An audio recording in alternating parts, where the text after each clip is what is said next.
नमस्कार मित्रांनो, मी उदय लाड पुन्हा एकदा स्वागत करतो आपल्या सर्वांचा आवडत्या युट्यूब चॅनल शेती मित्र वर व्हिडिओ पाहणाऱ्या प्रत्येक शेतकरी मित्राच्या आणि कास्तकार बांधवाच्या आजच्या व्हिडिओमध्ये मनापासून खूप खूप स्वागत। मित्रांनो, थंबनेल पाहितलं, टायटल वाचलं हो मित्रांनो, सामान्य कास्तकार बांधवांसाठी सर्वात महत्त्वाची अपडेट की आता या तारखेपासून मिळणार सामान्य शेतकरी मित्रांना शिंदे सरकारचा ओला दुष्काळ। होय मित्रांनो, ही सध्याच्या कंडिशनची सर्वात महत्त्वाची अपडेट आहे की आता या तारखेपासून सामान्य शेतकरी मित्रांना 100% मिळणार शिंदे सरकारचा ओला दुष्काळ। पण अशी कोणती ती तारीख आहे की ज्या तारखेपासून आता सामान्य शेतकरी मित्रांना 100% मिळणार शिंदे सरकारचा ओला दुष्काळ?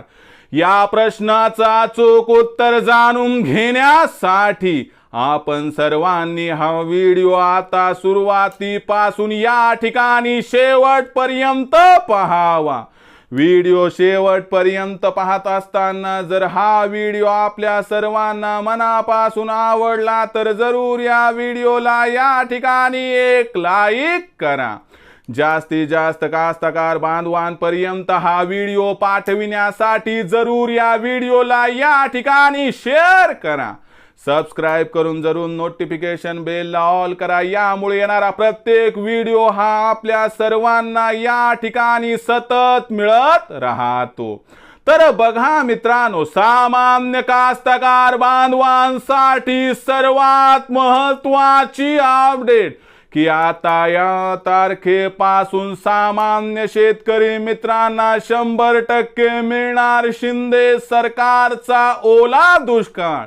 पण अशी कोणती ती तारीख आहे की ज्या तारखेपासून सामान्य शेतकरी मित्रांना 100% मिळणार शिंदे सरकारचा ओला दुष्काळ?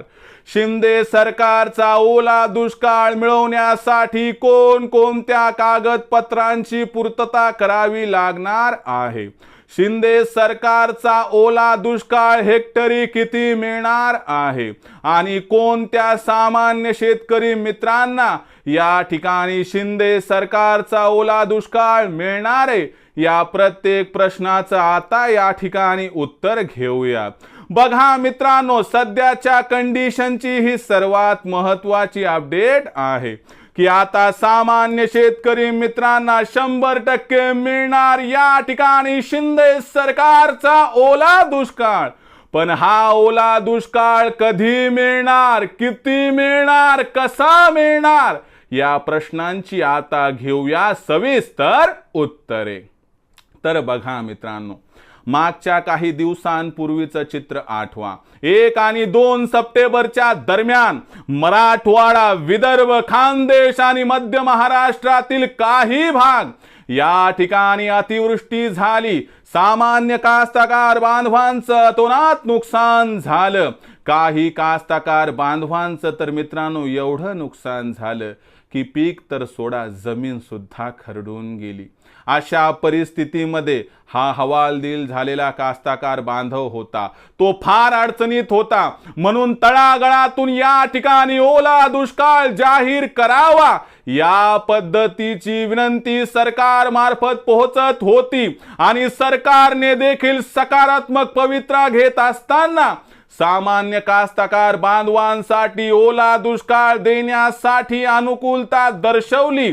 आणि राज्याचे जे कृषी मंत्री आहेत नामदार धनंजय मुंडे यांनी नुकतंच जाहीर केलं की या ठिकाणी कोणत्याही कागदपत्रांची आपल्याला पूर्तता करावी लागणार नाही। लक्षात घ्या, कुठेही तक्रार करावी लागणार नाही, ई पीक पाहणी करावी लागणार नाही। ज्या ज्या मंडळामध्ये 65 मिलीमीटरच्या वर पाऊस झालाय तेथील सामान्य कास्तकार बांधवांना सरसकट ओला दुष्काळ सरकार या ठिकाणी देणार आहे। मग हा ओला दुष्काळ किती असणार आहे या प्रश्नाचं उत्तर आहे की ही गोष्ट या ठिकाणी कमी अधिक असू शकते, पण आमच्यापर्यंत पोहोचली की सरकार हेक्टरी 20,000 रुपयापर्यंत मदत करण्याच्या तयारीत आहे. आता लक्षात घ्या, ही मदत कमी होईल किंवा पुन्हा जास्त होईल. जिरायतीसाठी वेगळी असणार, बागायतीसाठी वेगळी असणार. नाहीतर पुन्हा म्हणाल सर तुम्ही म्हणले होते 20,000 रुपये हेक्टरी मिळणार, आम्हाला तर 15,000च मिळाले. बघा हे गुलदस्त्यात आहे. ओल्या दुष्काळाची मदत तुम्हाला मिळणार, 100% मिळणार, पण किती मिळणार यात प्लस मायनस होऊ शकते. आता लक्षात घ्या मित्रांनो की अशी कोणती ती तारीख आहे की ज्या तारखेपासून आपल्याला मदत मिळणार, तर 15 सप्टेंबर नंतर सरकार कोणत्याही दिवशी कोणत्याही क्षणी ॲक्टिव्ह मोडमध्ये येऊन DBT डायरेक्ट बेनिफिट ट्रान्सफर अंतर्गत ज्या तुमच्या खात्यावर PM किसानचे पैसे येतात, ज्या खात्यावर नमो शेतकरी सन्मान योजनेचे पैसे येतात, त्या खात्यावर सरसकट ओला दुष्काळ या ठिकाणी आपल्याला पाठवला जाणार आहे. म्हणून लक्षात घ्या मित्रांनो, सामान्य शेतकरी मित्रांसाठी ही जी वार्ता आहे ती मित्रांनो जखम पूर्णतः बरी करणारी नाही, परंतु जखमेच्या वेदना काही प्रमाणात दूर करणारी आहे. म्हणून लक्षात घ्या मित्रांनो की सामान्य शेतकरी मित्रांना या ठिकाणी 15 सप्टेंबर नंतर कधीही त्यांच्या खात्यावरती शिंदे सरकारचा ओला दुष्काळ मिळताना दिसू शकतो. त्यामुळे लक्षात घ्या, ई पीक पाहणी तक्रार कुठं करायची, ऑनलाईन ऑफलाईन काही भानगड नाही. पण ही गोष्ट फक्त सरकारच्या ओल्या दुष्काळाबाबतीत आहे. पीक विमा भरलेला असेल तर त्यासाठी ई पीक पाहणी करून तक्रार नोंदवावी लागणारी, ह्या दोन गोष्टी वेगळ्या आहेत, हे लक्षात ठेवा. तर मित्रांनो, हा होता आजचा व्हिडिओ की ज्याच्यामध्ये या तारखेपासून म्हणजे 15 सप्टेंबर नंतर आपल्याला कोणत्याही क्षणी शिंदे सरकारचा ओला दुष्काळ DBT अंतर्गत आपल्या खात्यावरती पडताना दिसू शकतो. ही माहिती आपल्याला कशी वाटली कमेंट सेक्शनमध्ये लिहून कळवा. व्हिडिओ मला वाटते आवडला असेल लाईक करा, कास्तकार बांधवांपर्यंत पाठवण्यासाठी शेअर करा, सबस्क्राईब करून जरूर नोटिफिकेशन बेलला ऑल करा. यामुळे येणारा प्रत्येक व्हिडिओ हा आपल्या सर्वांना या ठिकाणी मिळत राहतो. तर मित्रांनो, अशाच एका नवीन व्हिडिओसह मी आपला मित्र उदय लाड आपल्या सर्वांच्या आवडत्या यूट्यूब चॅनल शेती मित्रवर मिळत राहील. तोपर्यंत माझ्या प्रत्येक शेतकरी मित्राचे आणि कास्तकार बांधवाच्या आजच्या व्हिडिओमध्ये मनापासून खूप खूप आभार.